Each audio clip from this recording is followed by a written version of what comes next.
curses, or there could be blessings, something like that. But each and every single time, if there is a curse, then iyakwazi into biwele kuwe, because you are in that line age, which is you cannot run. You understand? Which is something that ongekho uzibalekela. If there is a blessing, then it can find you through there, because there is a lineage that is going through that. Then uyakwazi uyifumana that blessing. You see? So it's very, very important. It's an important thing that we cannot teach in the church.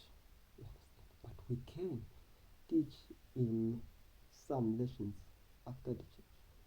Singayititsha leyo nto ngaphandle kwento yoba sibe senkonzweni. Ayiyomfundiso yecawa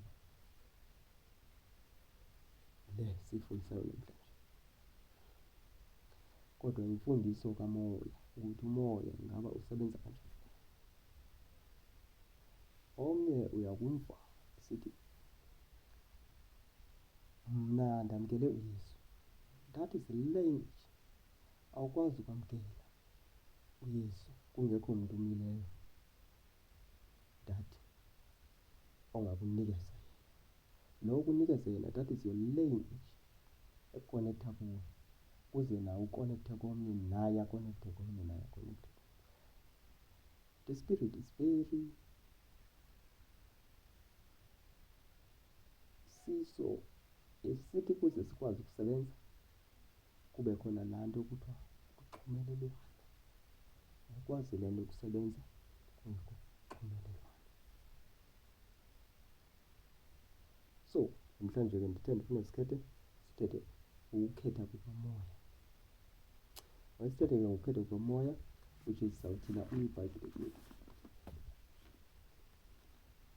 iBhayibhile lethu sawuthina yena uJoshua. uJoshua sive into yoba ingabe le nto yokukhetha kukamoya, is it based on your physical family or maybe in the physical world? Is it because xesha elinintsi we find ourselves with, we are connected to our families, but only.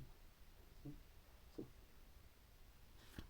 ingaba uThixo usibona kanjani? Ingaba usibona as individual, as me, or umbona as a family? Because uThixo akajongi as you as an individual, ujonga as a group of people, ujonga as a community, ujonga as a sizwe. You understand? That is why out in the Bible kuthi kuthethwa ngesizwe too much, sakwabani, sakwa-Israyeli. Asikho esinye isizwe ekufane kuthethwe ngaso ngaphandle kwalesi sakwa-Israyeli, because uThixo most of the time ujonga as isizwe.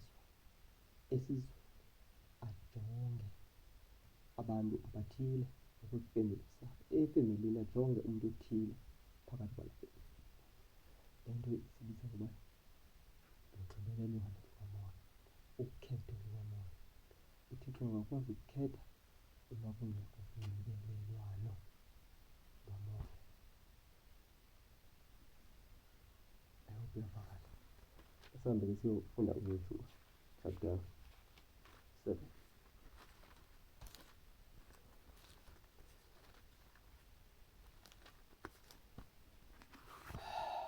Namhlanje sifunda uJoshua chapter 7 verse 13. Sizawusuka phaa verse 13 yedwa nje and then sitsibe siyofunda u-16. Xa sesisukile ku-16, sesisukile ku-16 siyahamba yonke laa nto siyokuphela phaa ku-20. Xa sesifika ku-20 sizawutsiba siqakathe siyofunda ku-22. Xa sesisuka ku-22 and then sifunde yonke siyoma ku-26. Funa si-understand ukuthi uThixo ujonga isizwe, aphinde ajonge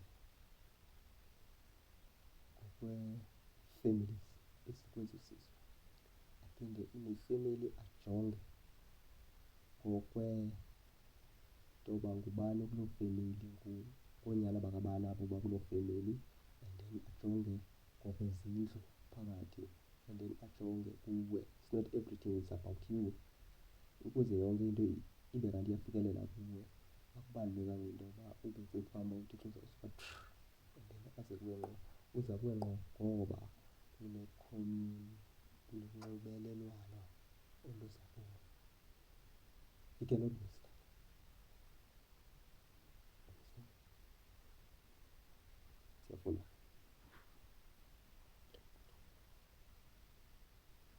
Joshua chapter 7 sifunda u-13. Vuka ubangcwalise abantu uthi zingcwaliseleni ingomso ukuba utsho uYehova uThixo kaSirayeli ukuthi kukho nto isengelwe phantsi phakathi kwakho, Isirayeli, akunako ukuma phambi kweentshaba zakho nide niyisuse into esengelwe phantsi phakathi kwenu. So